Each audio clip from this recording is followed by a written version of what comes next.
Picture this, it's the year 480 before the Common Era, and the city of Athens is under siege. The Persian army, a force so vast it blots out the horizon, advances with one goal: to crush the Greeks once and for all. Desperate, the Athenian leaders send a messenger to Delphi, the sacred heart of the ancient world, to beg the oracle for guidance. The prophecy that comes back is chilling: the wooden wall alone shall not fall. Confused but determined, the Athenians interpret it as a call to build a fleet of ships, and against all odds, that fleet destroys the Persians at Salamis, changing the course of history forever. This wasn't just luck, it was the power of the oracle, a voice from the divine that shaped empires and defied logic. For centuries, oracles were the ultimate authority, the bridge between mortals and the gods. Kings and peasants alike traveled for days, even months, to hear their cryptic words. But here's the thing, most of us only know the famous stories, the grand predictions that made it into history books. What about the hidden whispers, the lost prophecies, or the untold secrets of the temples themselves? Behind every famous oracle, there are layers of mystery waiting to be uncovered, stories so strange, so unbelievable, they've been buried by time. That's where this journey begins. Today, we're peeling back the veil on 25 of the most astonishing, lesser-known tales of ancient oracles. From the cursed predictions of Dodona to the forgotten seers of Egypt, these aren't just footnotes, they're revelations that challenge everything we think we know about the past. Some of these stories are chilling, some are tragic, and some, they might just make you question whether the oracles were merely clever interpreters or something far more supernatural. So, ready to step into the shadows of history, let's begin. Long before Delphi rose to fame, there was another oracle, one where the gods spoke not through a priestess but through the very trees themselves. Deep in the rugged mountains of northwestern Greece, the sanctuary of Dodona hummed with a different kind of magic. Here, the divine voice wasn't carved into riddles by human lips, it rustled in the wind, whispered through the ancient oak leaves of a sacred grove. This was the oldest oracle in Greece, a place so old its origins blurred into myth. Some say it was founded by a flock of doves sent by Zeus himself, while others claim the first priestesses were nymphs who could understand the language of nature. The rituals at Dodona were unlike anything seen in later oracles. Instead of a trance-induced prophetess, priests and priestesses known as shadowy would sit beneath the great oak, listening intently for the will of the gods in every creak of the branches, every shift of the leaves. Even the bronze cauldrons hanging from the trees played a part, their clanging in the wind believed to amplify the divine messages. It wasn't just about hearing, it was about interpreting. A single gust might mean victory in battle, while an unexpected silence could warn of famine or betrayal, and the predictions shockingly precise.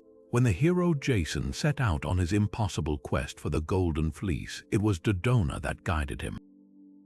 The oracle didn't just promise success, it told him exactly which crew to recruit, even naming Hercules as his key ally. Later, when the city of Sparta faced a crushing dilemma, the rustling oaks advised them to seek an alliance with Athens, a move that would eventually shape the balance of power in Greece. But perhaps the most chilling tale came centuries later when a Roman general ignored Dodona's warning. The leaves had whispered of disaster, urging him to delay his march, but he scoffed, dismissing the old ways as superstition. Days later, his army was annihilated in an ambush. Coincidence, maybe, but after 2,000 years, one thing's certain. In the Whispering Stones of Dodona, the line between nature and prophecy didn't just blur, it vanished entirely. Far from the oak groves of Dodona, deep in the scorching sands of the Egyptian desert, lay an oracle so powerful that even kings trembled at its name. The Siwa oasis wasn't just a sanctuary, it was a fortress of mystery, hidden behind endless dunes and guarded by the whispers of shifting sands. This was the realm of Ammon, a god so ancient his true name had been lost to time, and his oracle spoke with a weight that could make or break empires. Alexander the Great knew this better than anyone. By the time he marched his army toward Siwa in 331 before the Common Era, he was already a legend, but he needed more than victory. He needed divinity. The Persian kings before him had sent lavish gifts to Siwa, begging for its favor, only to be met with silence or doom. Cambyses, the conqueror who'd burned Egypt's temples, sent 50,000 men to crush Siwa as punishment for its defiance. The entire army vanished into the desert without a trace, swallowed by a sandstorm so sudden locals claimed it was the wrath of Ammon himself. So when Alexander arrived, exhausted and sun-scorched after weeks of treacherous travel, he didn't come as a conqueror. He came as a pilgrim. The priests led him into the temple's inner sanctum, where the god statue was said to whisper only to the worthy. What passed between Alexander and the oracle was never recorded word for word, but when he emerged, his eyes burned with a new certainty. The prophecy was clear. Ammon had named him not just a king, but a living god. That revelation didn't just change Alexander, it reshaped history. He marched from Siwa unstoppable, his soldiers now convinced they followed an immortal. Persia fell, Egypt bowed, and when his generals questioned his decisions, he'd remind them with a chilling smile. The god of Siwa foretold it, but here's the twist. The oracle's power wasn't just in its prophecies.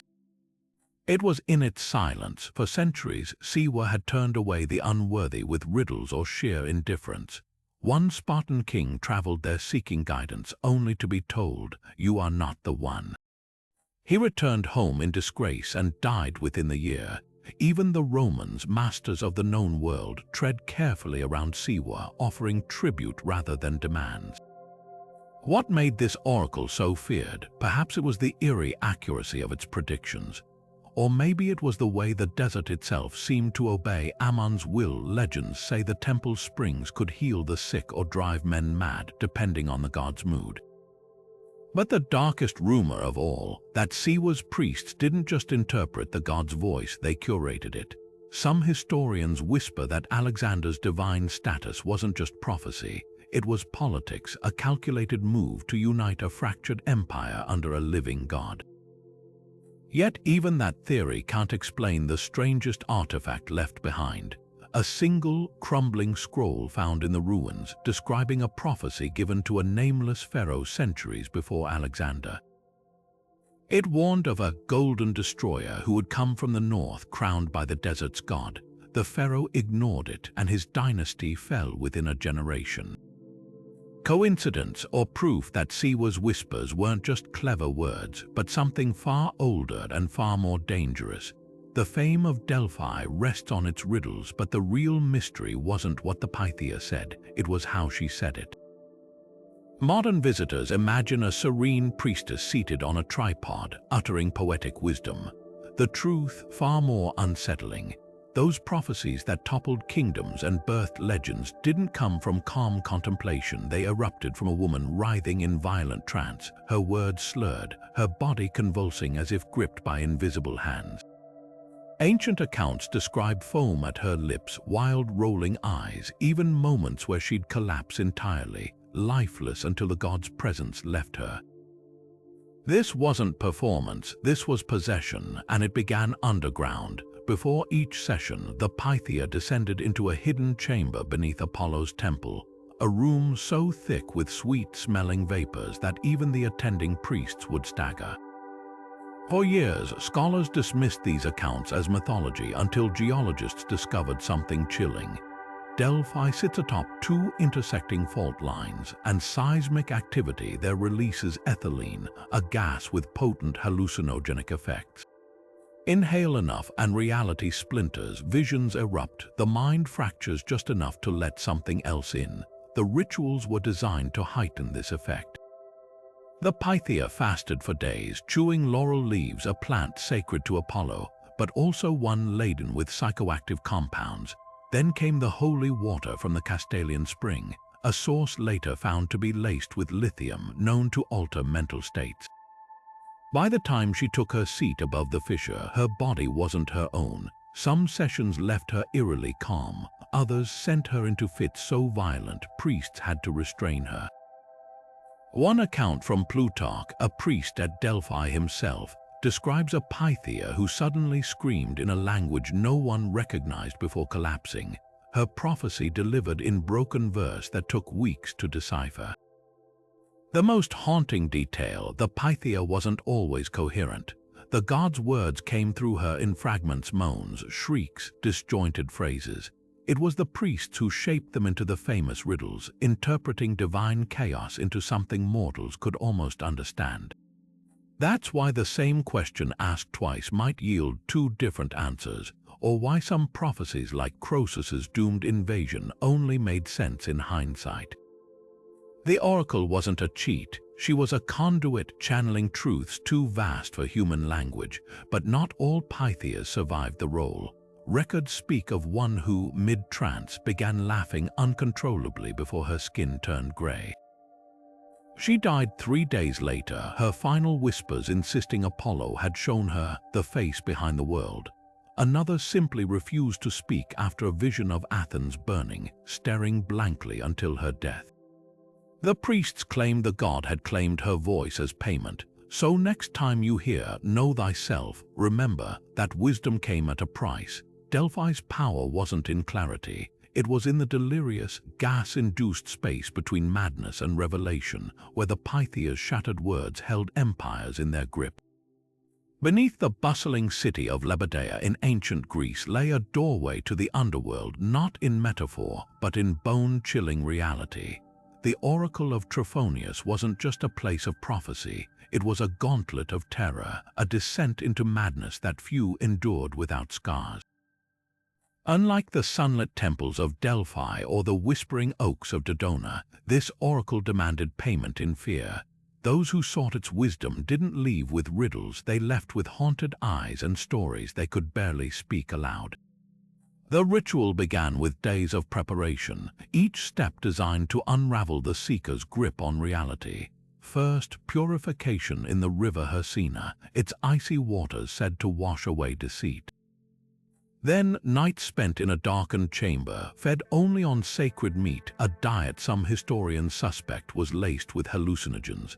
By the time the supplicant reached the final trial, their mind was already teetering on the edge. And then came the cave, a jagged fissure in the earth, barely wide enough for a person to squeeze through feet first, clutching a honey cake as offering to the spirits below. Ancient accounts describe the descent as not like climbing down, but like being swallowed. The air grew thick with the scent of damp stone and something older, sulfur, maybe, or the metallic tang of blood. At the bottom, total darkness. No priests waited here, no interpreters, just silence until it broke. Some spoke of hands grasping at them from the walls. Others heard voices, not one, but dozens, overlapping in languages dead and unborn. A few swore they saw Trophonius himself, the oracle's mythic founder, grinning with teeth too sharp for any human. The visions weren't metaphors, they physically assaulted seekers. Plutarch records one man who emerged convinced his shadow no longer followed him. It had stayed behind in the cave, he claimed, still screaming. What made Trophonius unique wasn't just the horror, but the aftermath. Unlike other oracles where prophecies came clear if cryptic, here the seeker had to interpret their own ordeal. The priests wouldn't explain, they'd simply watch as the trembling visitor pieced together meaning from their hallucinations. A vision of falling might warn of political ruin. A chorus of laughter could signal betrayal. But the deepest secrets, those were said to lodge in the soul like splinters, revealing themselves years later in dreams or moments of crisis. This psychological gauntlet didn't just frighten, it fascinated. Mystery cults across the Mediterranean borrowed its techniques, from the Eleusinian rites to the worship of Mithras. Even early Christian hermits emulated its isolation rituals, seeking divine truth through sensory deprivation. But none matched Trophonius for sheer dread. By the Roman era, the cave was reserved for the desperate, generals facing unwinnable wars, lovers spurned beyond reason. Emperors sent proxies rather than risk the descent themselves. The most chilling account comes from a 2nd century poet who dared the oracle. He described emerging not enlightened, but altered, convinced for the rest of his life that the cave hadn't shown him the future, but stripped away some filter that normally blinded mortals to the world's true face. "The gods don't speak in that darkness," he wrote. "They unmake you until you can see what was always there. No one knows when the last seeker entered Trophonius's cave." Unlike other oracles, it didn't fall to invaders or earthquakes. It simply faded as fewer souls dared its horrors. But its legacy lingers in every tale of forbidden knowledge bought at terrible price. Because this wasn't prophecy as guidance, this was prophecy as confrontation, a mirror held up to the darkest corners of the human psyche, and sometimes the reflection stared back. Rome's destiny wasn't written in the stars. It was scribbled on crumbling parchment by a woman who straddled the line between prophet and outcast. The Sibyl of Cumae wasn't just an oracle. She was a living archive of doom, a figure so feared that even kings hesitated to meet her gaze. Her prophecies didn't come in fleeting whispers or cryptic verses. They arrived as entire books, painstakingly inked and offered for a price. And the most infamous sale in history began with a refusal. When the aged Sibyl appeared before Rome's last king, Tarquin the Proud, she carried 9 leather-bound tomes filled with prophecies so precise they could map the rise and fall of empires. Her demand, 300 pieces of gold. Tarquin laughed, dismissing her as a madwoman. Without a word, the Sibyl burned 3 books in front of him, then offered the remaining 6 for the exact same price. Again, he refused. 3 more flames consumed the scrolls until only 3 remained. Something in her hollow stare finally unsettled the king.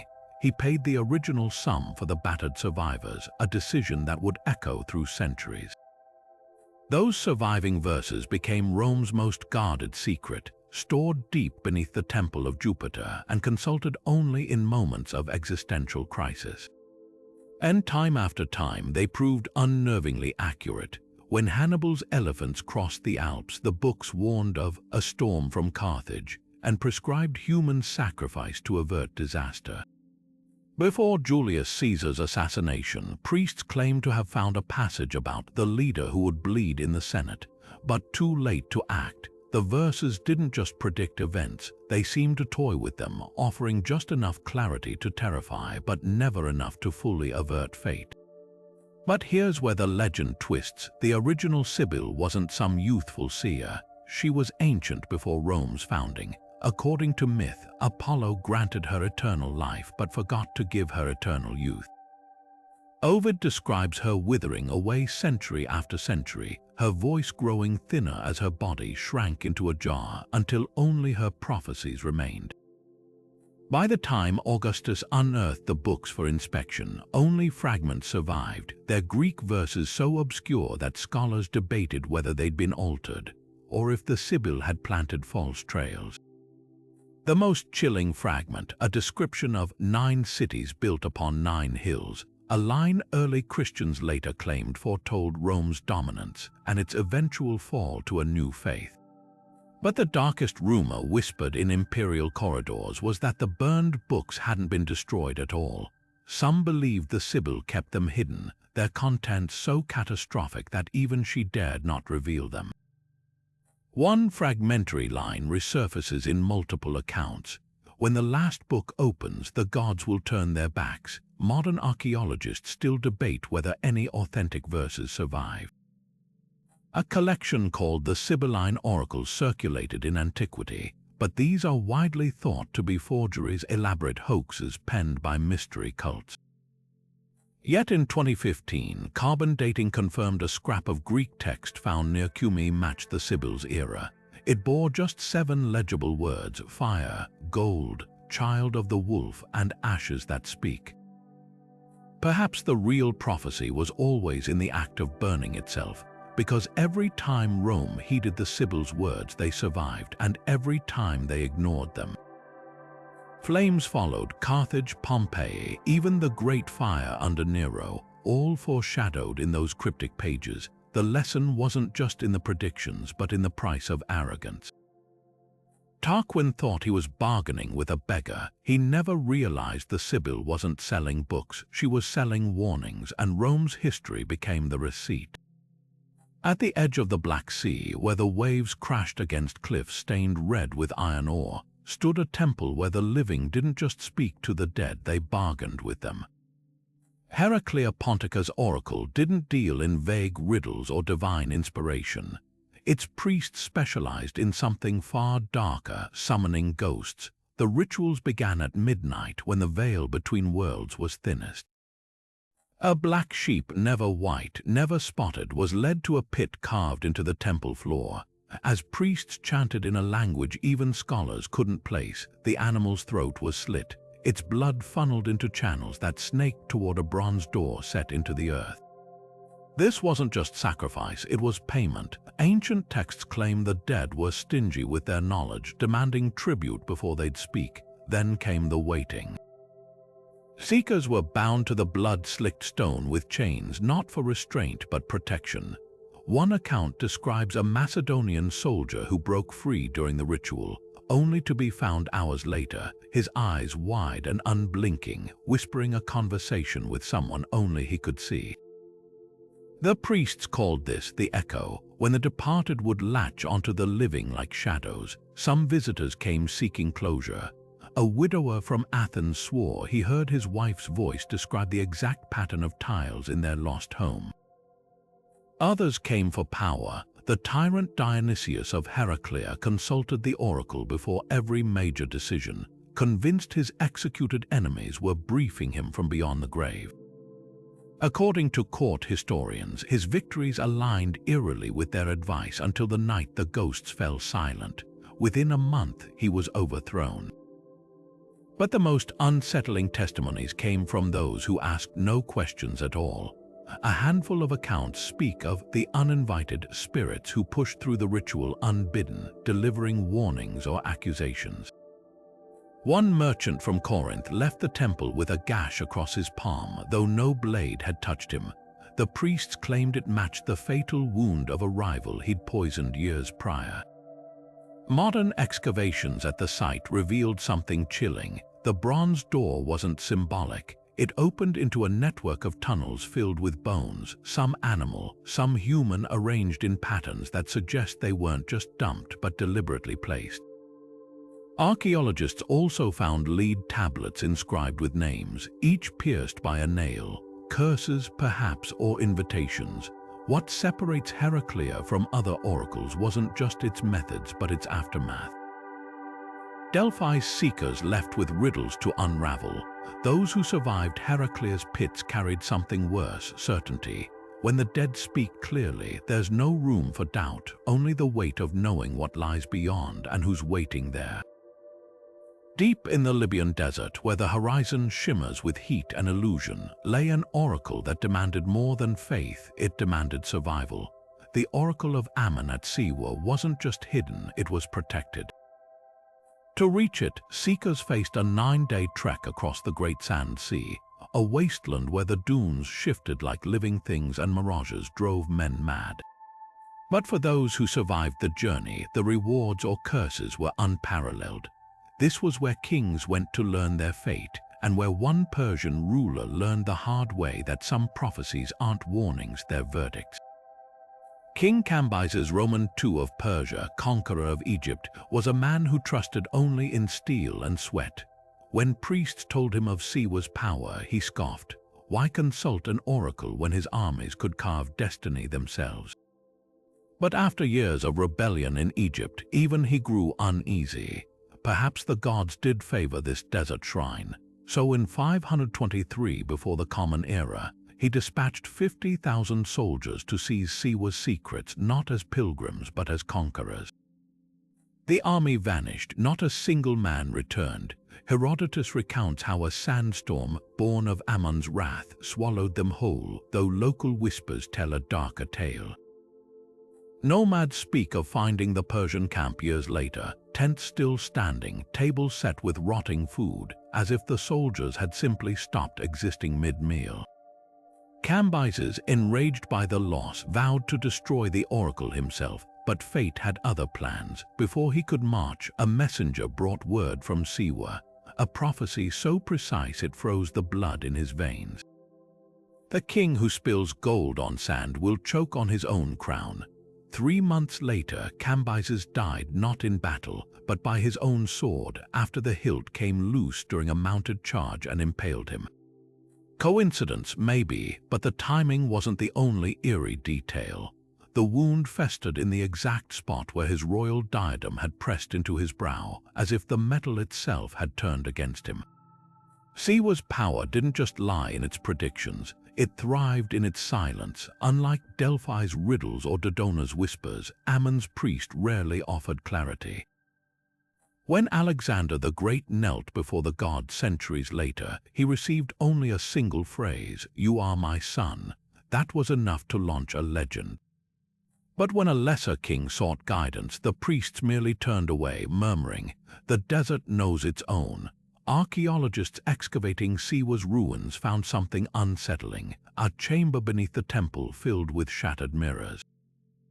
In Egyptian tradition, mirrors trapped fragments of the soul. Were these broken to prevent the oracle's visions from escaping, or were they warnings reflecting back the hubris of those who thought they could command the future? One fragment bears a faded inscription, "To see clearly, first accept that you are blind." Perhaps that was Siwa's true power.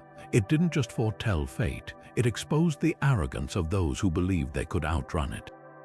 Cambyses learned too late that some deserts aren't crossed, they're endured, and some prophecies aren't spoken, they're lived. In the mist-shrouded highlands of Epirus, where jagged mountains cut into the sky like broken teeth, the priestesses of the Angites River performed rituals that would make even Delphi's Pythia shudder. Here, prophecy didn't come from vapors or oak leaves. It slithered through their hands in the form of live serpents, their scales glistening like wet ink in torchlight. These women weren't just interpreters of the divine. They were vessels, their bodies humming with a power so primal, local tribes whispered that the snakes didn't merely speak through them, they remembered through them. The ceremony began at the new moon, when the priestesses dressed in robes stitched with serpentine patterns descended into a cave network throbbing with geothermal heat. Iron braziers hissed as water met hot coals, filling the chamber with steam that coiled around their ankles like living mist. Then came the snakes, vipers captured from the sacred groves, their venom ducts carefully pressed to drain their poison without killing them. Ancient texts describe how the priestesses would let the serpents weave through their fingers, their tongues flicking against the women's wrists as if tasting prophecy in their pulse. When the trance took hold, their voices didn't sound human anymore. One Roman chronicler wrote that their words came out in twin tones, the priestess's own voice layered with something older, a sibilant whisper that sank into the bones. But why snakes? The answer lies in a legend far older than the oracle itself. Before Epirus became Greek, before even the first temples rose, the region worshipped a goddess so ancient her true name was lost. She was depicted with serpents knotted in her hair, not as monsters, but as living conduits to the underworld. Sound familiar? This is where the Medusa myth twists into something darker. Early versions of her story portray her not as a monster, but as one of these very priestesses, her serpent hair a gift, not a curse. It was only later, as patriarchal cults rose, that her image was twisted into something to be slain. The priestess's downfall came with the rise of Christianity, but not for the reasons you might expect. It wasn't just their pagan practices that threatened the new order, it was their accuracy. When Constantine's envoys arrived to shut them down in the 4th century, they found a prophecy carved into the cave wall. The false shepherd will build his house upon bones, and the serpents will sleep until the stones bleed. The bishop ordered the cave sealed, but not before a final, chilling act. According to a monk's diary found in Thessaloniki, the last priestess released her snakes into the river with a whisper, one that would resurface centuries later when an earthquake cracked open the cave in 1492, revealing the skeletons of the bishop's men with vipers coiled in their ribcage. Modern archaeologists discovered something unsettling in those caves. Niches carved into the walls at precise intervals, each holding a single snake skeleton arranged in a spiral. Radiocarbon dating placed them as recent as the 6th century, long after the oracle was supposedly silenced. One skeleton was different, a viper curled around a clay tablet bearing a single word in faded Greek, anamnesis. Not prophecy, not vision, the closest translation, remembering. Perhaps that's what terrified the bishops most. Delphi's visions could be dismissed as hallucination. Dodona's whispers as wind, but a woman who stared into a snake's eyes and spoke with the voice of something older than gods. That wasn't superstition. That was memory, and memory has a way of slithering back when least expected. On the western coast of what's now Turkey, where the Aegean Sea licks at the ruins of a once great temple, the Oracle of Claros didn't just predict the future, it flooded its prophets with visions. Unlike the Pythia at Delphi, who inhaled vapors, or the priestesses of Dodona, who listened to rustling leaves, Claros's seers drank their prophecies straight from a sacred spring, water so potent ancient texts describe it as liquid night. The ritual was deceptively simple. After days of fasting, the prophet, always a man descended from a specific bloodline, would descend into a subterranean chamber, kneel before a stone basin, and gulp the dark water in one breathless draught. Within minutes, his pupils would dilate until the irises vanished, his body convulsing as the visions took hold. But here's what most historians miss: the water wasn't just hallucinogenic. It was alive. Recent soil samples from the site revealed traces of ergot fungus, the same organism behind medieval bewitchments and LSD's chemical ancestor. But Claros's brew was far more sophisticated, a calculated cocktail of ergot, belladonna, and something else, a compound modern labs still can't fully identify.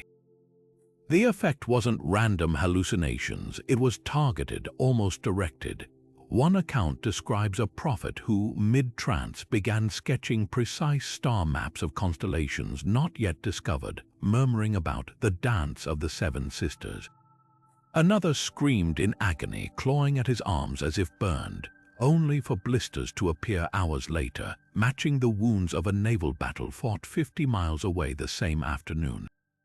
The most infamous prophecy emerged in the 2nd century before the Common Era, when a Roman consul demanded to know the fate of his homeland.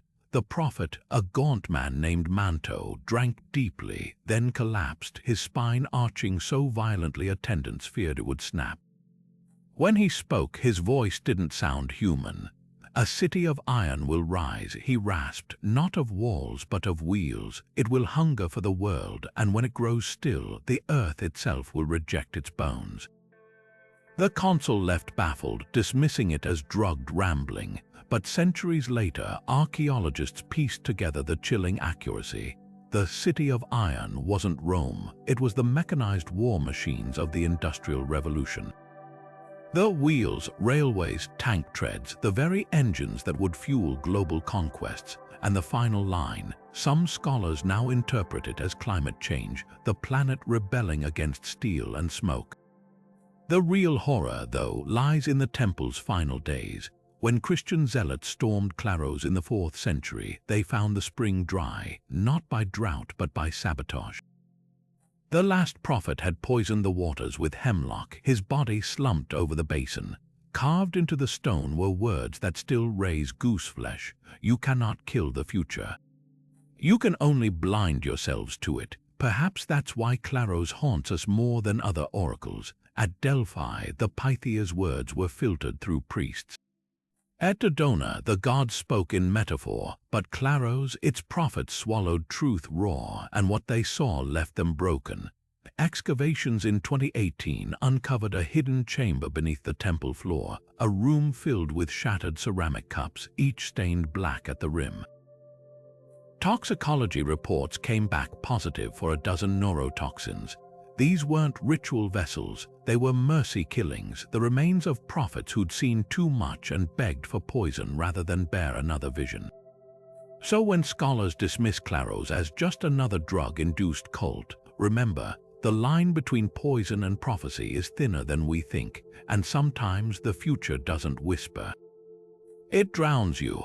In the shadow of ancient Greece's most famous oracles, another kind of divine communication unfolded not through trances or poisoned springs, but in the vulnerable space between waking and sleep.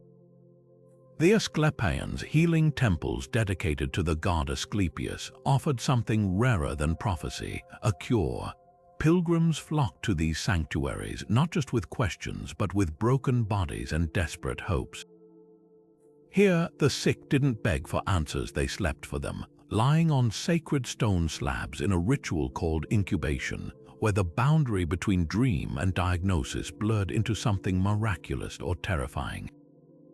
The process began with days of purification, fasting, bathing in icy springs, offering honey cakes and clay replicas of afflicted body parts at the god's altar. Only then would priests lead the seekers into the abaton, a dim chamber heavy with the scent of burning laurel. No windows, no voices, just the sound of their own breath as they waited for sleep to pull them under. Those who expected gentle visions were unprepared for what came next. The god's appearances were anything but subtle. Ancient inscriptions describe him arriving in dreams with surgical precision. Sometimes as a bearded healer holding a staff entwined with serpents, other times as a presence so vast it bent the dreamscape itself. A soldier with a festering arrow wound swore Asclepius appeared and reopened the injury with his fingers, removing fragments of bone the physicians had missed. When the man awoke, his fever had broken and the wound was clean. A blind girl dreamed of the god spitting into her eyes and woke with sight restored. These weren't metaphors. The temple walls were lined with votive plaques attesting to healed limbs, vanished tumors, even pregnancies granted to the barren. But not all encounters were benevolent. Some visitors described surgeries without anesthesia, their dream bodies screaming as spectral hands carved into them. Others faced trials. A poet with a paralyzed hand was forced to recite verses in the dark while unseen judges hissed at every stumble. Worst were the dreams that stuck. One account tells of a merchant who fled the temple mid-treatment, claiming Asclepius had shown him his own death in exact detail. He spent his remaining years haunted by the date, growing gaunt as it approached only to die that very day, not from illness but from a collapsing roof that matched his vision brick for brick. The temple's darkest secret, some patients never woke at all. Scrolls from Epidaurus mention in Hypniastae those who sleep too deeply, individuals whose hearts beat steady but whose minds never resurfaced. Priests claimed these souls had been chosen as permanent vessels for the god's knowledge, their bodies kept alive in hidden chambers where their murmuring lips still dictated cures. Modern medicine dismisses these cures as placebo or psychosomatic relief. But 21st century excavations at Pergamon unearthed something that defies easy explanation. A sealed underground ward filled with thousands of votive offerings, not just the usual carved limbs, but intricate metal models of organs no ancient surgeon could have seen without dissection. Hearts with accurate valve structures, kidneys with ureters perfectly placed. One offering, a silver brain, even depicted the pineal gland. An organ so small, its existence wasn't confirmed until the 17th century. Perhaps the most chilling discovery was a stack of lead tablets near the abaton's entrance, each inscribed with the same phrase in shaky Greek: "The god does not heal. He reveals," and that's the truth lurking beneath Asclepius's miracles. His temples weren't hospitals, they were mirrors, forcing the sick to confront the raw, unfiltered truth of their own bodies. Some walked away whole, others shattered from the glimpse, because healing isn't just about medicine, it's about staring into the dark where anatomy meets the divine, and realizing the hands that suture your wounds might not be entirely human. The Temple of Apollo at Didyma wasn't just a place of prophecy, it was a machine for channeling the divine. While Delphi's priestess inhaled vapors and Dodona's priests listened to rustling leaves, Didyma's seers relied on architecture so precise it turned stone into a conduit for celestial voices. Towering 120 feet overhead, its columns weren't merely decorative. They were acoustic instruments engineered to catch whispers from the gods and funnel them downward into the waiting ears of the prophets. Walk through the ruins today and you can still trace the genius and the eerie secrets etched into every weathered step. The heart of the mystery lies in the Aditon, the temple's inner sanctum. Unlike other oracles where priests interpreted riddles, Didyma's prophecies came through direct speech. But here's the catch: the prophetess never entered the Aditon. She stood above it on a narrow platform suspended between those colossal columns, while the seeker waited in a sunken chamber 40 feet below. When she spoke, her voice ricocheted off the curved stone walls, amplifying and distorting until the words seemed to rise from the earth itself. Ancient accounts describe how petitioners would hear their questions answered not from the priestess's lips, but from the shadows, as if the temple's very foundations were alive. But the real magic, or the hidden science, was in the details. Modern archaeologists have discovered that the temple's staircases were built at precise 32-degree angles, creating a natural funnel for sound waves. The floor tiles, made from a rare porous limestone that absorbed ambient noise, ensuring only the priestess's voice carried. Even the grooves along the columns weren't mere decoration. They acted like sound baffles, preventing echoes from muddying the message. It wasn't just a temple, it was an instrument fine-tuned over centuries to manufacture the illusion of divine conversation. Yet the most chilling discoveries aren't in the acoustics, they're in the symbols. Scattered throughout the ruins are carvings few tourists notice. A spiral here, a labyrinth there, even a peculiar series of dots that align with specific constellations on the summer solstice. In 2019, researchers using laser scanning uncovered something startling beneath the temple's foundation, a network of channels filled with mercury. The same liquid metal the Chinese used to simulate rivers in tombs, the same substance alchemists believed could capture souls. Was this some kind of ancient battery? A conduit for energy, or did the priests of Didyma know something about resonance we're only rediscovering today? The temple's final prophecy offers a clue. When Alexander the Great arrived to consult the oracle in 334 before the Common Era, the priestess greeted him with a phrase no one expected. The son of the dragon will build his house upon the pillars of sound. Alexander, baffled, assumed it meant him until centuries later, when earthquakes toppled the columns, revealing hollow chambers beneath filled with vibrating bronze plates. When struck, they emitted a tone that matched the exact frequency of human vocal cords. Coincidence or proof that Didyma's priests didn't just amplify voices, they stole them, trapping echoes of every prophecy ever spoken within the temple's bones. Now brush your fingers along those ruins and you might feel it, a faint hum like a tuning fork pressed against the earth. Some say it's the wind, others swear it's the gods still whispering through the cracks. But the truth, it's simpler and stranger. The real oracle was never the priestess, it was the temple itself, a beast of stone and sound designed not just to speak for the divine but to become it. Beneath the cobblestone streets of modern-day Tuscany, archaeologists unearthed something that made even seasoned historians recoil: a bronze liver, no larger than a man's hand, etched with lines so precise they mirrored the constellations. This wasn't just an artifact, it was a map, a celestial blueprint for decoding fate itself. The Etruscans, those enigmatic precursors to Rome, didn't gaze into stars or listen for divine whispers. They sliced open sacrificial animals and read the future in the glistening lobes of their livers. The ritual was as meticulous as it was macabre. A sheep or goat would be led to the altar, its fleece washed with sacred water, its horns gilded to honor the gods.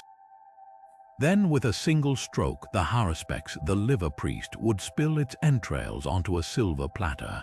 The key wasn't just the liver's shape, but its texture. A spot of discoloration near the gate of the gods might foretell famine. An unusually veined field of war could signal impending invasion. Every bump, every ridge was a syllable in a language only the initiated could translate.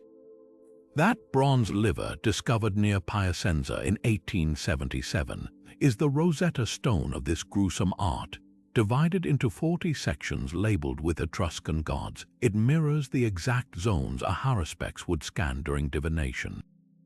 But here's what chills the blood. Those zones don't just correspond to deities, they align with the 16 regions of the Etruscan sky, each ruled by a different celestial power. The liver wasn't just an organ, it was a microcosm of the universe, a fleshy telescope trained on the divine will. Rome, ever the pragmatic conqueror, stole the practice wholesale. By the time of the Republic, no general would march to war without a haruspex at his side. Cicero recounts how one consul postponed battle for days because the liver's head of Jupiter appeared clouded, a decision that saved his army from walking into a trap. But the Etruscans paid a price for their mastery. Their texts, written on fragile linen, crumbled to dust, leaving only the bronze liver and whispers of a darker truth. Some prophecies required human livers.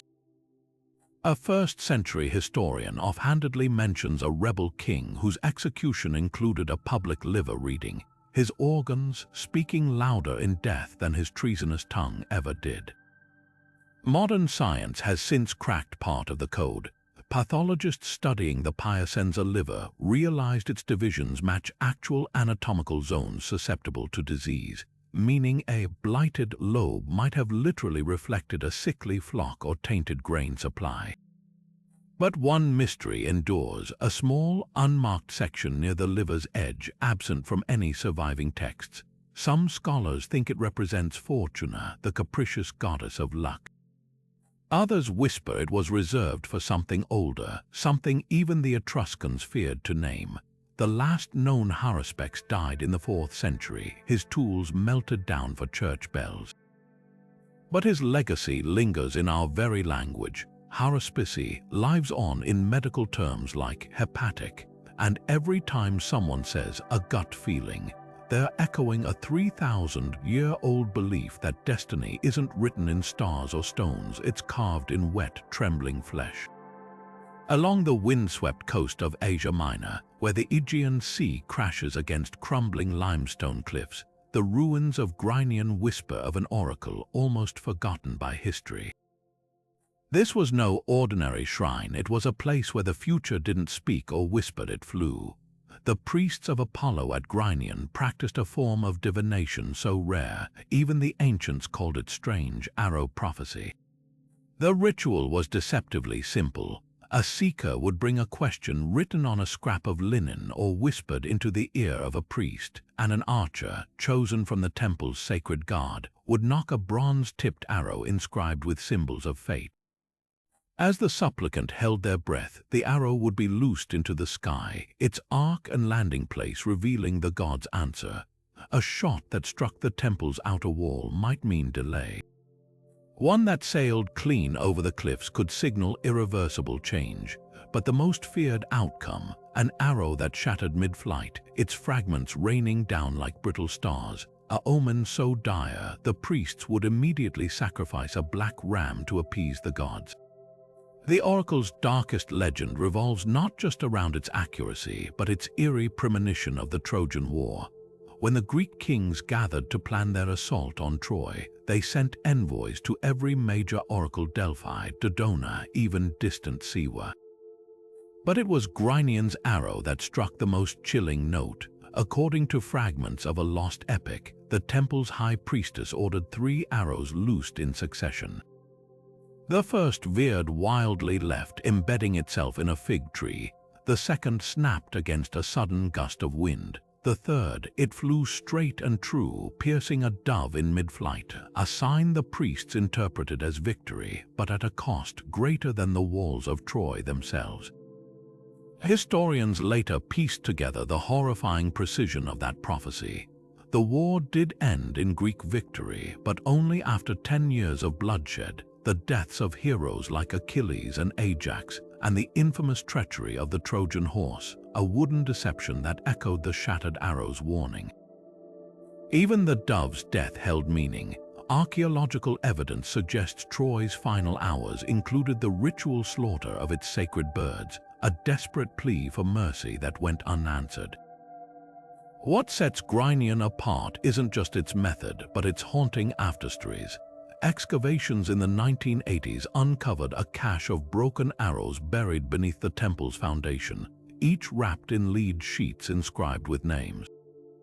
One bore the mark of Agamemnon, likely sent by the king himself after his wife murdered him upon returning from Troy. Another, snapped clean in two, was tied to a scrap of text, "The god's aim never falters." Only our courage to face it does. The final arrow recovered tells the most tragic tale. Dated to the oracle's last days, it was never loosed. Instead, it was found clutched in the skeleton hand of a young priest, its shaft carved with a single word, Eloh's mercy. Some say he took his own life rather than reveal the prophecy of Grynion's impending destruction by earthquake. Others whisper he was the last to see the truth, that Apollo had already turned his bow toward the future, and no amount of human pleading could alter the shot. Today, all that remains are a few weathered columns and the relentless sea wind. But stand there at dusk, and you might hear it, the ghostly whish of an arrow cutting through time, a reminder that some prophecies don't need words to draw blood. High above the deserts of Syria, where the sun bakes the earth into cracked mosaics of dust, a black stone fell from the heavens, not as an omen but as a god. The people of Emesa called it Elagabalus, and for centuries this jagged meteorite sat at the heart of a temple so lavish, even Roman senators gasped when they saw it. But this was no ordinary rock. Those who touched it claimed to feel a pulse, as if something slept inside the pitted surface. And when the high priests of Emesa consulted it, the answers they received weren't spoken. They were scratched into the stone's surface by unseen hands, appearing overnight in spidery lines of Aramaic. The rituals defied logic. On the summer solstice, the stone was placed atop a golden chariot and paraded through the city, its shadow said to bless crops and heal the sick. Pilgrims would press their foreheads against it, whispering questions into the grooves where celestial fire had melted its surface. By dawn, the priests would wipe away the previous day's markings, only to find fresh inscriptions where the stone had been touched, as if the answers welled up from within. One account describes a grieving mother who asked why her son had died in battle. The next morning, the stone bore 3 words, the spear knew. When a drought gripped the land, the markings read, the sky remembers its debt, followed by rain so violent they flooded the temple steps. But the stone's true power lay in its indifference. Unlike Delphi's riddles or Dodona's whispers, Elagabalus never softened its words. A merchant who asked about his fortune found the stark reply, "You will choke on gold." He drowned months later when his ship sank, his pockets weighted with coins. A general seeking battle advice was met with, "The vultures are patient." His army was ambushed at dawn, their corpses left for scavengers. The priests didn't interpret, they merely transcribed, their hands shaking as they copied whatever the stone decreed. Then came the Romans, those voracious collectors of divine oddities. When Emperor Caracalla marched on Emesa in 215, he expected surrender. Instead, the high priest met him at the city gates with the stone cradled in his arms, and a prophecy already etched into its surface, "The lion will bleed his own." Caracalla, whose emblem was a lion, scoffed until his own guard stabbed him to death 6 years later beside a roadside shrine. From that moment, Rome's elite became obsessed. They built a temple for the stone on the Palatine Hill, draping it in jewels and sacrificing black bulls at its base. But the markings grew darker, more erratic. One morning, the priests found not words but a single symbol, a spiral, its lines deepening daily as if something were tunneling out from within. The final blow came with Emperor Elagabalus, a teenage ruler named for the stone, who worshipped it with such fervor, he tried to force Rome's pantheon to bow before it. He'd host obscene banquets where guests were smothered in rose petals, only to interrupt the revelry to show senators fresh scratches on the stone's surface. each one naming a new victim for his whims. The empire recoiled when the Praetorian Guard finally dragged the boy emperor through the streets and dumped his body in the Tiber. They hurled the stone after him. But the river spat it back onto the banks by dawn, dry as if it had never touched water. Today, the stone sits in a Vatican storeroom labeled as a pagan curiosity. But guards there swear that on quiet nights, if you press your ear to its surface, you can hear something, not a voice, not a scratch, but a slow, rhythmic ticking, like a clock counting down to a date no one remembers. Some oracles spoke for the gods, others spoke for gold. In the groves of Didyma, where Apollo's temple once cast its shadow over the coast of Asia Minor, there existed a lesser-known sanctuary called the Oracle of Branchidae. Unlike its famous neighbor, this oracle didn't just deliver prophecies, it traded them, carving its name into history not as a beacon of truth, but as a cautionary tale of betrayal. The Branchidae priests claimed descent from a mythical seer named Branchus, a favorite of Apollo himself. For generations, they served as faithful stewards of the god's wisdom, their prophecies guiding kings and commoners alike. But in 480 before the Common Era, when Persia's armies marched toward Greece, the priests faced a choice: resist the invaders and risk annihilation, or bow to Xerxes and keep their wealth. They chose silver over sanctity. Historical accounts describe how the Branchidae not only surrendered but actively aided the Persians, offering them the temple's treasures and even interpreting omens to favor Xerxes' campaign. When the Greeks eventually repelled the invasion, they returned with fire and fury. The sanctuary was razed, its statues toppled, its priests slaughtered or enslaved.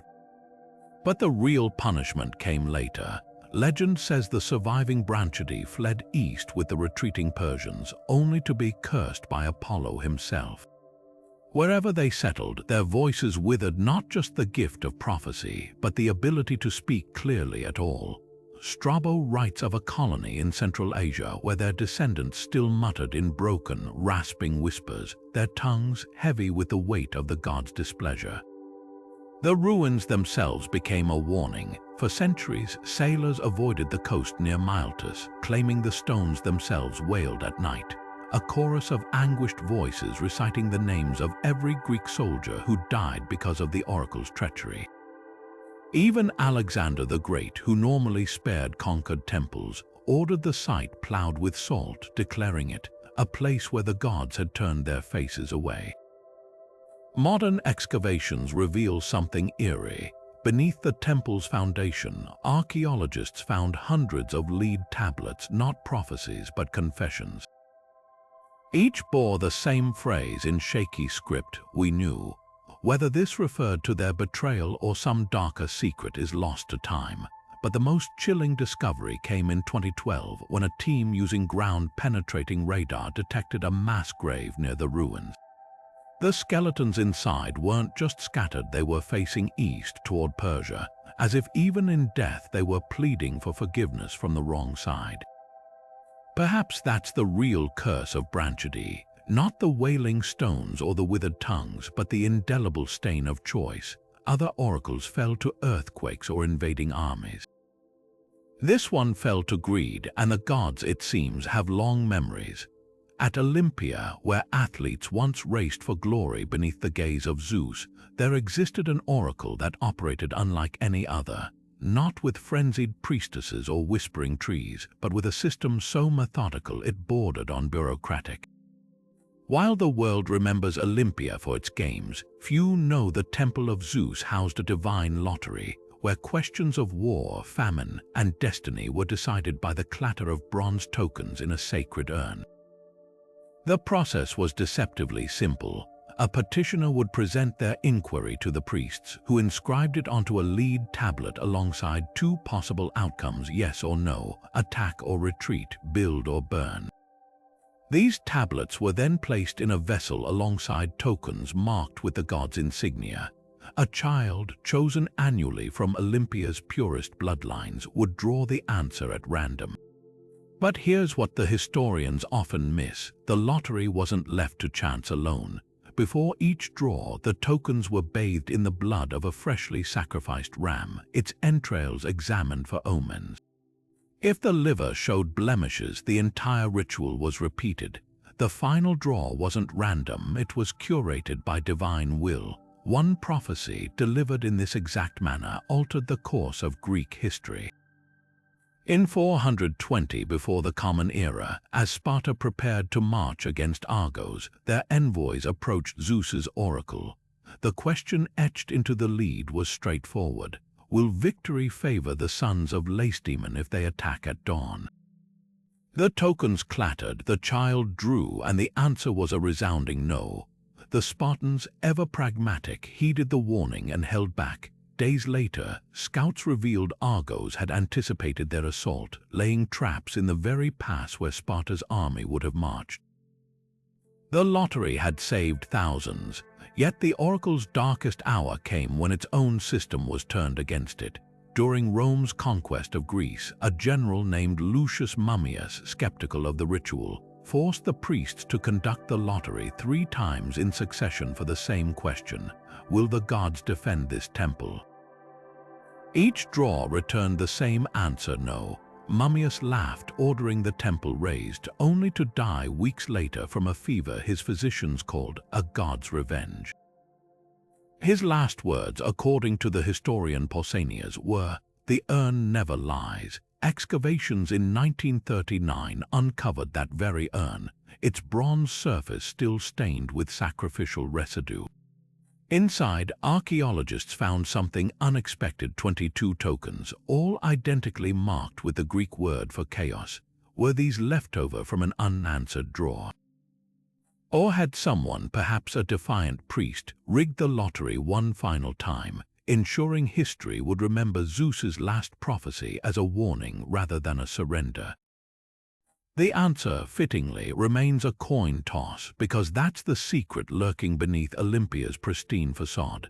The oracle wasn't about chance, it was about acceptance. When the token clattered onto the marble, it didn't just reveal fate, it forced mortals to confront how little control they ever really had.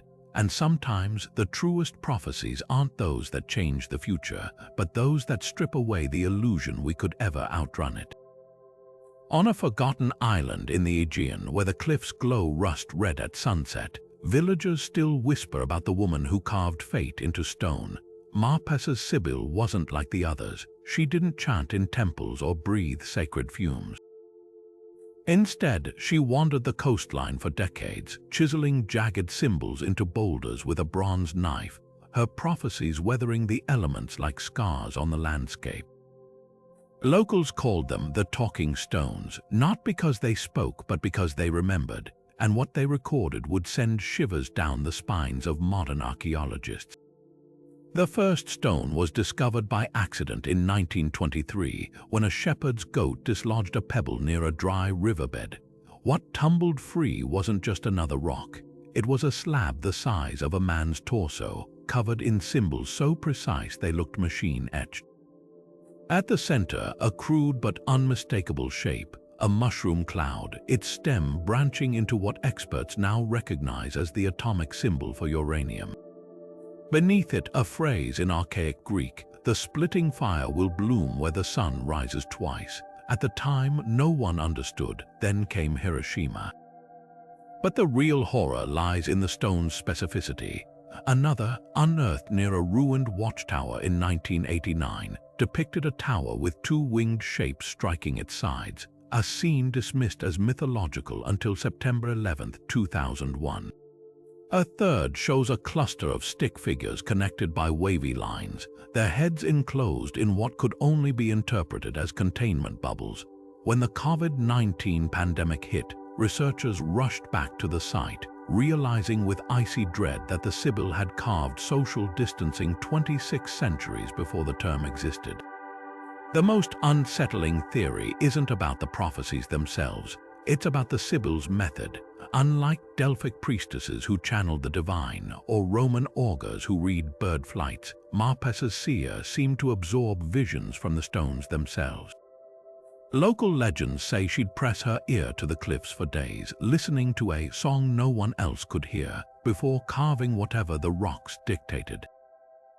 Geologists recently made a chilling discovery. The island sits atop a unique geological fault where tectonic friction produces infrasound frequencies below human hearing known to trigger vivid hallucinations. Was the Sibyl tapping into the Earth's own vibrations, her carvings less predictions than transcriptions of a planet screaming its future, yet one stone remains unreadable. Found in 2016, its surface is covered in binary-like sequences of dots and dashes, interspersed with astrological symbols. Computer analysis suggests it's a timeline, but the event it points to hasn't happened yet.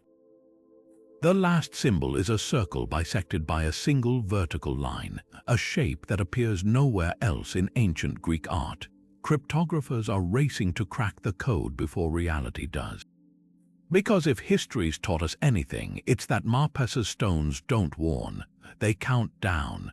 In the heart of ancient Rome, where politics and divinity tangled like vines, there stood a grove so hallowed even emperors lowered their voices, the sacred woods of Faunus. Here, beneath canopies so dense they choked out the midday sun, the god of the wild didn't speak through priests or sacrifices. His voice rustled in the leaves, murmured in the creak of ancient branches, and sometimes when the wind died it slithered into the ears of those who dared to listen. This wasn't prophecy as the Greeks understood it. There were no trances, no riddles, just the unsettling certainty that the grove itself was alive, and it remembered every secret whispered beneath its boughs. The rituals were deceptively simple. A petitioner would enter the grove at dusk, barefoot to honor the earth, and lie upon a flat stone at its center. Then came the waiting. Some heard nothing but the distant hoot of an owl. Others, usually those with blood on their hands or betrayal in their hearts, claimed the leaves above them began to rustle without wind, forming words as clear as spoken verse. The historian Livy recounts how a general named Flaminius, fresh from slaughtering Gallic prisoners, staggered from the grove screaming that Faunus had cursed him with the cries of the unburied. 3 days later, he was trampled by his own panicked horses during a routine inspection. But the grove's most infamous prophecy unfolded in 44 before the Common Era, when a senator named Spurina made his customary visit before the festival of Lupercalia. As he rested on the stone, the usual whispers sharpened into a single, chilling sentence. "Beware the day the wolf gives birth." Spurina, Rome's most respected augur, knew this wasn't just a metaphor. The wolf was the symbol of Rome's founding, and the birth could only mean the Ides of March, the midpoint of the month sacred to Mars, father of Romulus and Remus. When he rushed to warn Julius Caesar, the dictator scoffed. The Ides was just another Senate meeting. What could go wrong? We all know how that ended. But what most histories omit is the grove's eerie aftermath. In the weeks following Caesar's assassination, senators reported nightmares of the sacred woods, not as they'd last seen them, but as a gnarled, skeletal version where the trees whispered names. Brutus claimed he heard his own among them, followed by a laughter like cracking ice. Cicero, ever the skeptic, visited the grove to disprove the rumors and emerged pale, refusing to speak of what he'd heard. Modern excavations near the grove's likely location revealed something unsettling. Beneath layers of volcanic ash from later eruptions, archaeologists found a cluster of lead tablets, not prayers but confessions. Names of conspirators, details of plots, even private shames, all inscribed as if compelled by some unseen force. The most chilling, a single tablet dated March 15th, bearing just 5 words, "The stones will remember this." Perhaps that's the true horror of Faunus's oracle. It didn't just predict the future, it held the past, trapping every whispered sin in its roots. Because in Rome, where power was built on secrets, the most dangerous voice wasn't the one that foretold doom, it was the one that never let you forget. Beneath the silver glow of a waning moon, hidden among the cypress groves of ancient Caria, the Oracle of Hecate at Lagina conducted rituals that would make even Delphi's Pythia shudder. This was no sunlit temple for polite consultations. It was a threshold between worlds, where priestesses clad in black robes and silver sigils summoned the goddess of crossroads, witchcraft, and restless spirits. Unlike other oracles who sought clarity from the gods, Hecate's seers embraced the chaos of the unseen. Their prophecies wrung from the shadows of midnight ceremonies few dared to witness. The rituals began at the darkest hour, when the boundary between the living and the dead grew thin. A priestess, chosen for her lineage and her capacity to endure visions that shattered weaker minds, would stand barefoot at the center of a triple-ringed labyrinth etched into the temple floor. In her hands she held a bronze key, symbol of Hecate's power to unlock all doors, and a bundle of poisonous aconite, its petals said to dissolve the veil between realms. As torches guttered and the scent of smoldering myrrh thickened the air, she would chant in a language even the other priestesses couldn't decipher, her voice rising and falling like the howl of a distant hound. Then came the moment no outsider was permitted to see, the descent into the Bothros, a sacrificial pit where offerings of honey, black lambs, and whispered secrets were given to the goddess. Ancient texts claim the pit had no bottom, that if you listened closely, you could hear the echoes of every prayer ever swallowed by the earth. But the oracle's most infamous prophecy came not from the pit, but from a vision that left its seer catatonic for weeks. In the year 600 before the Common Era, a delegation from Byzantium, then a fledgling city, came seeking Hecate's blessing for their new walls. The priestess emerged from her trance with her lips cracked and bleeding, her fingers clawing at her own arms as if to scrape off something clinging to her skin. The prophecy she gasped out was short, almost brutally plain. Your walls will stand until the day the moon forgets her reflection. The Byzantines, relieved it wasn't an outright curse, dismissed it as poetic nonsense. Centuries later, on the night of April 12, 1453, the Ottomans breached Constantinople's legendary defenses under a moonless sky, a night so dark, the Bosporus lay like polished obsidian, yielding no glimmer of the pale orb above. The city fell in hours, its gates shattered, its people slaughtered or enslaved. Only then did scholars recall Hecate's warning. The moon hadn't merely waned that night, it had vanished entirely behind thick storm clouds, its reflection erased from the waters as if the goddess herself had withdrawn her favor. Modern excavations at Lagina have uncovered something even more unsettling. Beneath the temple's ruins, archaeologists found hundreds of lead-cursed tablets, each inscribed with names and pleas for vengeance. But one, dated just before Constantinople's fall, stands apart. It bears no name, only a crudely drawn triple-faced goddess and a single word in shaky Greek, apotodome. Repayment, was it a warning sent too late, or proof that Hecate's oracle didn't just foresee fate, she settled debts? Perhaps that's the true horror of Lagina. Other oracles spoke in riddles, Hecate spoke in promises, and the goddess of witchcraft always collected what was owed. Tucked away in the rolling hills of Thessaly, where the scent of wild thyme clung to the air, the oracle of Apollo at Corope practiced divination with a tool so simple it defied belief, a set of dice. Not the crude knucklebones used in tavern games, but 12-sided ivory cubes, each face meticulously carved with Greek letters and sacred symbols. Pilgrims would climb the temple steps not to hear the ravings of a possessed priestess or the whispers of leaves, but to watch as these polished artifacts tumbled across a silver tray, their random dance believed to be guided by Apollo's own hand. This wasn't just fortune-telling, it was the birthplace of probability, where chance and divinity colluded in ways that still echo through modern mathematics. The ritual was precise. A seeker would present their question to the Kleromantes, the lottery priest, who would purify the dice in smoke from burning bay leaves, Apollo's sacred plant. Then, with a chant invoking the god's clarity, the cubes would be cast. The combination of symbols dictated the response, interpreted from scrolls of paired prophecies stored in the temple's archives. A roll of gamma, alpha, and theta might yield. The harvest will flourish, but the hand of a stranger reaps it. Sigma, Delta, and Omega, beware the gift that walks on 3 legs. The system seemed arbitrary, yet historical records reveal eerie patterns. In 322 before the Common Era, a merchant named Philocrates asked whether to sail to Rhodes.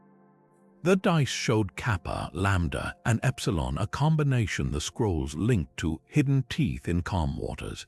He delayed his voyage, and just days later, pirates razed the Rhodian harbor. What made Korope revolutionary wasn't just its method, but its underlying philosophy. While other oracles claimed direct divine inspiration, the priests here acknowledged randomness as a language of the gods. They kept meticulous records of every roll and outcome, cross-referencing them like ancient data scientists. Over centuries, these archives revealed statistical anomalies, certain combinations appearing disproportionately, others vanishing entirely. The historian Herodotus recounts how the priests noticed that rolls containing iota, the letter symbolizing fate, clustered around lunar eclipses, leading them to predict celestial events with startling accuracy. The true legacy of Korope, though, lies in the shadows of modern science. When Girolamo Cardano, the 16th century polymath often called the father of probability, penned his groundbreaking work on chance, he cited these very dice rituals as inspiration. The temple's scrolls, lost for centuries, described concepts we now call standard deviation and outcome weighting, ideas Cardano adapted into mathematical theory. Even the term random traces back to the Greek radinos, meaning tossed, a word etched on Korope's temple walls. Excavations in 1984 uncovered something chilling, a hidden chamber beneath the temple floor containing a single die unlike the others. Blackened by fire, it bore no symbols, just the faint imprint of fingerprints, as if someone had clutched it in desperation. Carbon dating placed it in the 1st century, around the time a devastating earthquake shattered the region. Local legends speak of a final prophecy cast that day, a roll so ominous the priest sealed the die away. The temple's last inscribed scroll offers a clue. When the blank face speaks, even the gods will cover their ears. Perhaps that's the real lesson of Korope's oracle. In a world desperate for certainty, it dared to worship chance not as chaos, but as the hidden order beneath Apollo's light. Today, every time a statistician calculates odds or a gambler shakes a cup of dice, they're echoing a prayer first whispered in a Thessalian temple. That randomness isn't the absence of meaning, but the cipher the gods forgot to teach us how to read. On the sacred island of Delos, birthplace of Apollo and Artemis, the tides didn't just rise and fall, they spoke. The Oracle of Inopus, named for a mysterious spring that flowed with both fresh and salt water, operated on a principle that baffled even the most seasoned scholars. The gods communicated through the sea's pulse. Unlike the frenzied visions of Delphi or the whispered leaves of Dodona, this prophecy relied on rhythm. The precise ebb and flow of tides against a series of stone channels carved into the temple's foundation. The priests, trained from childhood to read these aquatic patterns, claimed the sea didn't just obey the moon, it carried messages from Poseidon himself, etched into every unexpected surge or unnatural stillness. The mechanics were as ingenious as they were eerie. A network of narrow canals connected the temple's inner sanctum to the Aegean, their walls marked with intricate scales measuring water depth. At high tide, priests would drop polished obsidian discs into the channels, timing their journey with hourglasses. A disc that moved too fast signaled war. One that drifted backward foretold famine. But the most feared anomaly was the double tide, a phenomenon where the water rose twice in quick succession, as if the sea were gasping. In 548 before the Common Era, this exact pattern appeared, and the high priest declared it a warning of a great flood of men.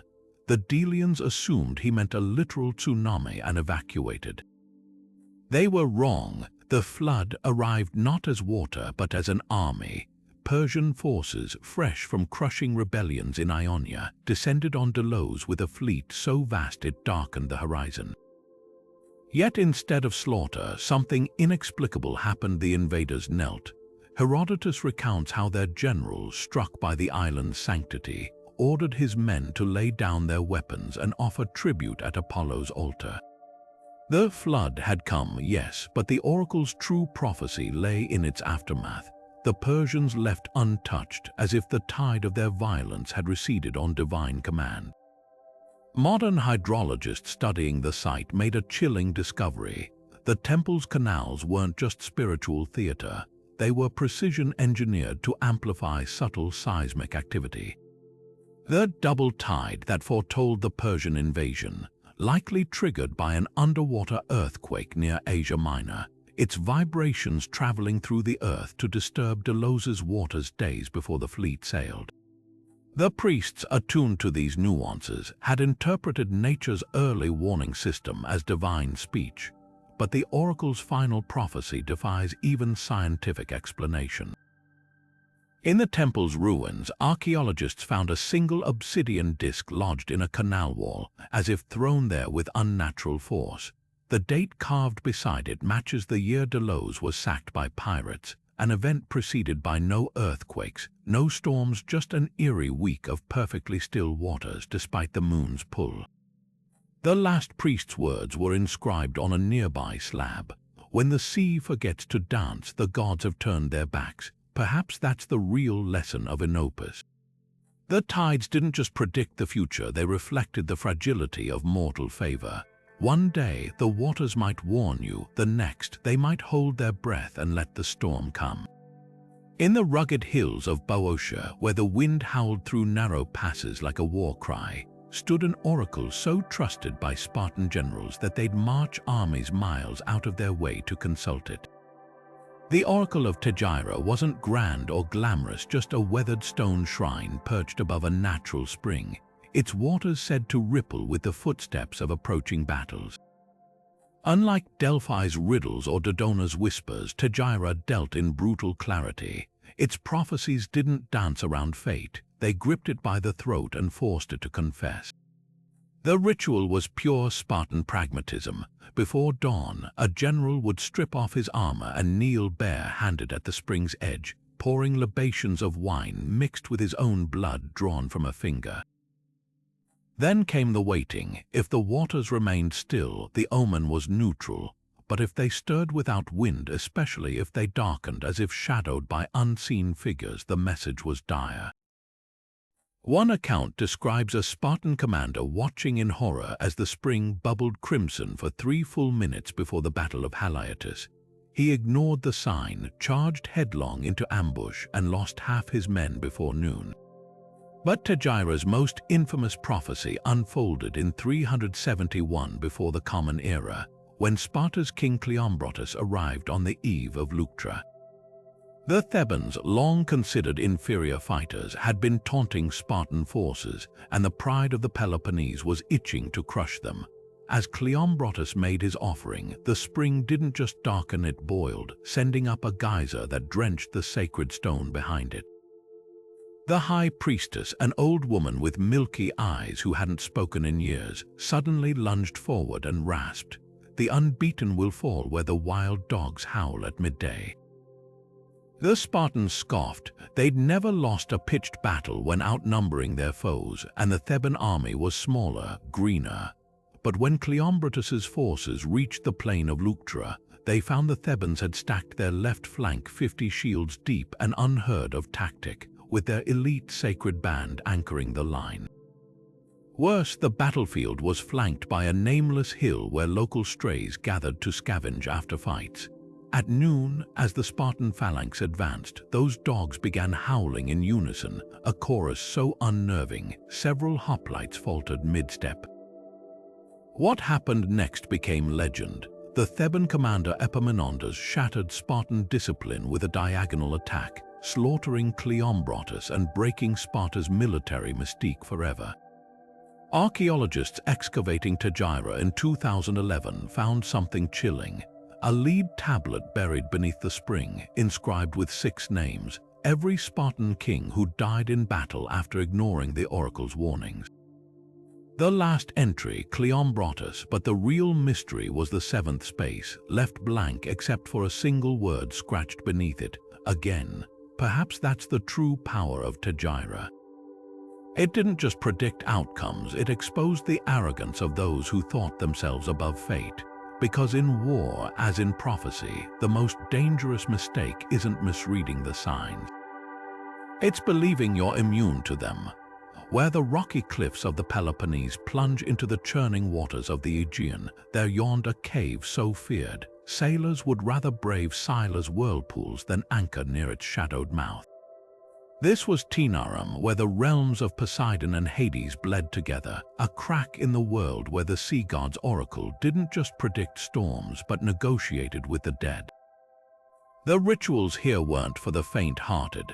Unlike Delphi's priestess or Dodona's rustling oaks, Taenarum's prophecies came from a priest who descended into the cave's throat at low tide, his path lit by bioluminescent algae smeared on the walls.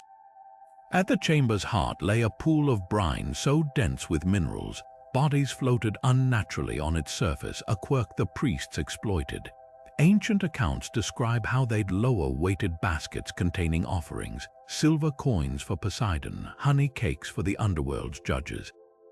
If the offerings vanished, the omen was favorable. If they floated back up, well, that's when the whispers began. Sailors told of hearing voices rise from the pool, not echoes, but distinct pleas and warnings in dialects dead for centuries. One captain swore he recognized his drowned father's voice begging him to reef the sails before the white wind. He ignored it and watched his fleet scatter like driftwood in a gale. Another claimed the pool spat back his offering with a scrap of papyrus stuck to it, bearing coordinates that led him safely around an uncharted reef. But the darkest tales spoke of the refused, those whose offerings the cave kept only to return them days later, warped and barnacled as if dredged from deep ocean trenches. These men were said to die within the year, their bodies washing ashore with no mark but a look of terrible recognition frozen on their faces. The oracle's most infamous prophecy unfolded during the Peloponnesian War, when an Athenian admiral consulted it before engaging Sparta's fleet. The priest emerged pale, reporting that the pool had spoken with many tongues, some predicting victory, others wailing about a harvest of corpses. The admiral took this as a mixed sign and attacked. He won the battle only for plague to ravage his crews weeks later, killing more men than the Spartans ever had.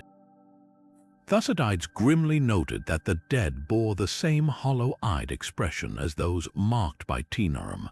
Modern divers exploring the cave's submerged chambers found something that validates the ancients' dread. The pool isn't just a tidal feature. It connects to an underwater river flowing straight into the Mediterranean's abyssal plains.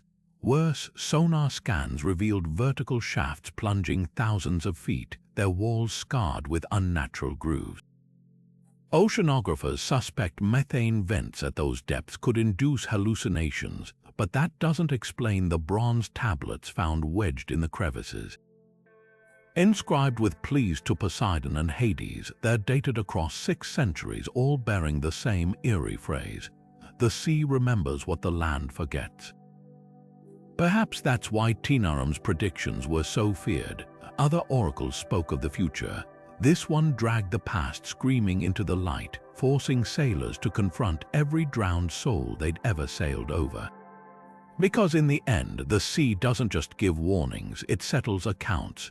The desert nights over the Siwa oasis weren't just dark, they were alive. Every twinkle in that vast Egyptian sky was a hieroglyph waiting to be read by the priests of Ammon, who charted the heavens with a precision that would make modern astronomers pause.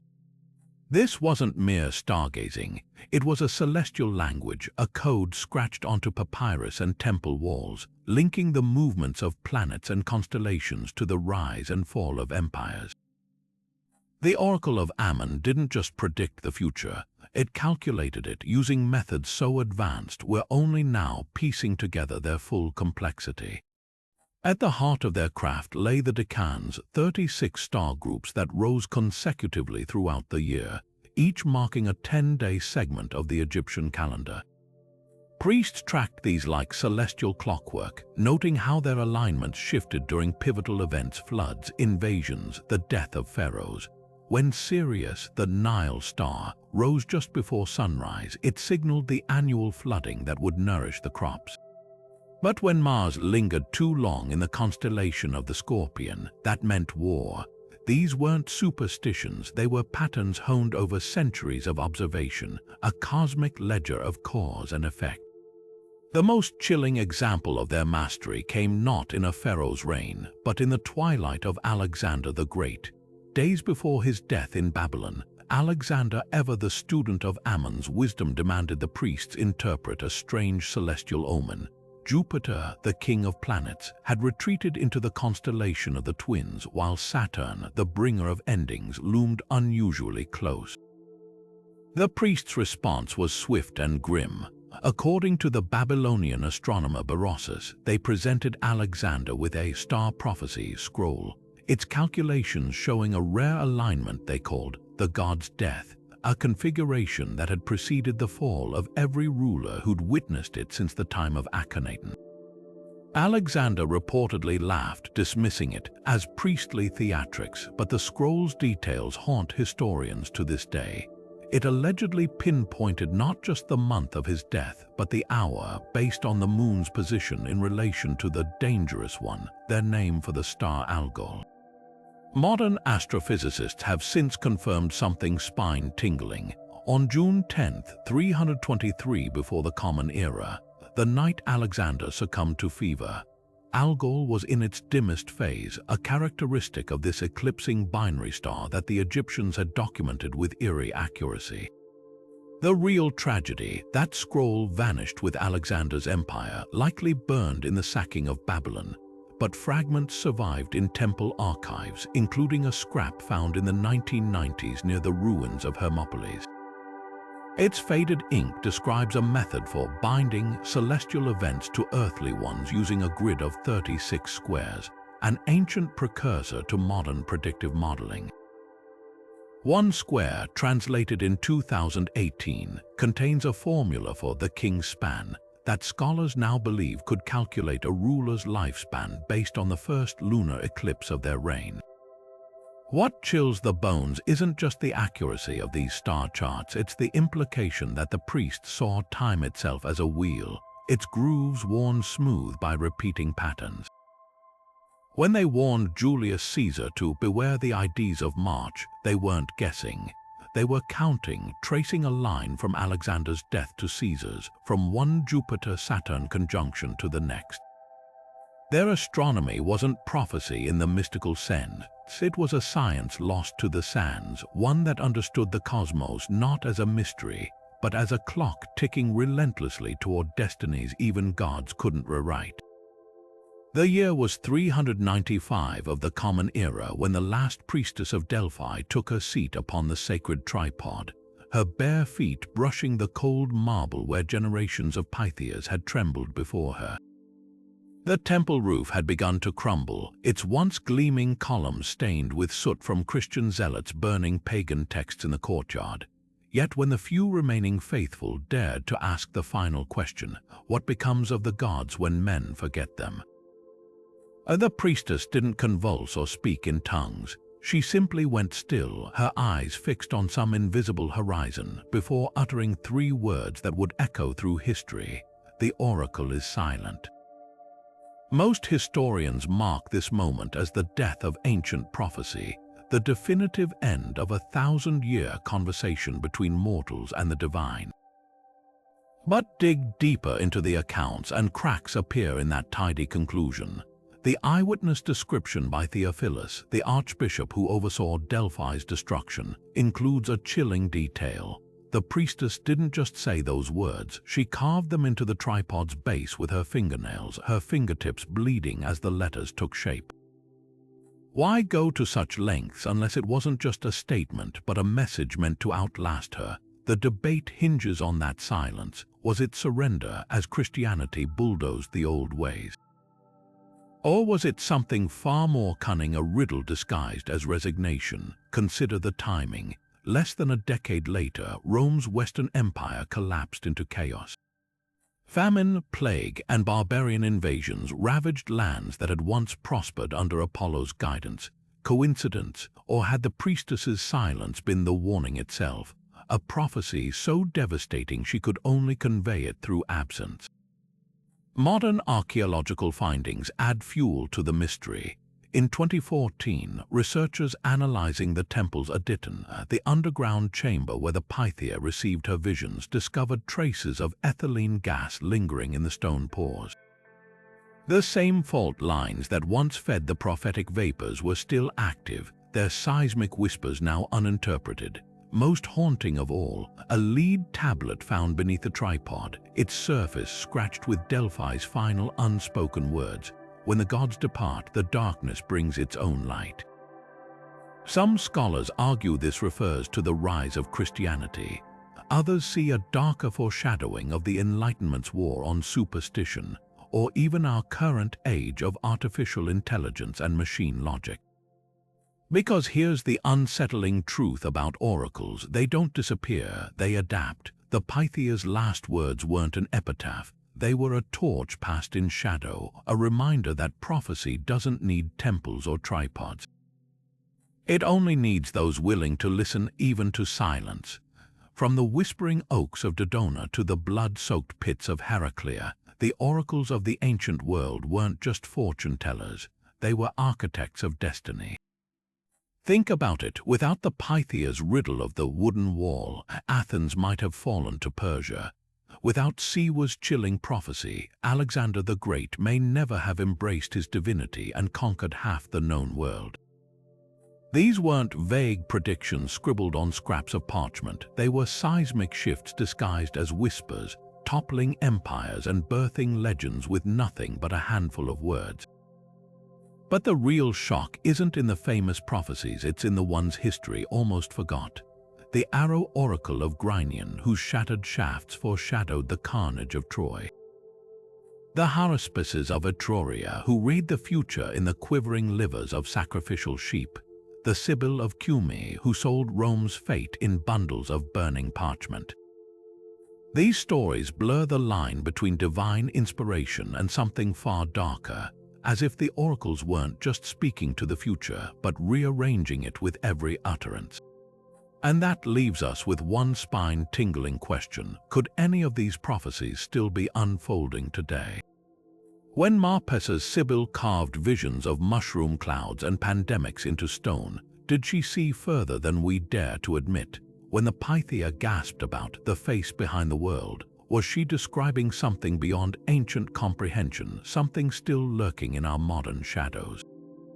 History isn't just a record of the past, it's a warning, a riddle, and maybe even a countdown. So tell us in the comments, which of these oracles do you think still holds secrets? And if their voices did return tomorrow, would we even recognize what they were trying to say? For more mysteries hidden in plain sight, hit subscribe, because the past isn't done with us yet.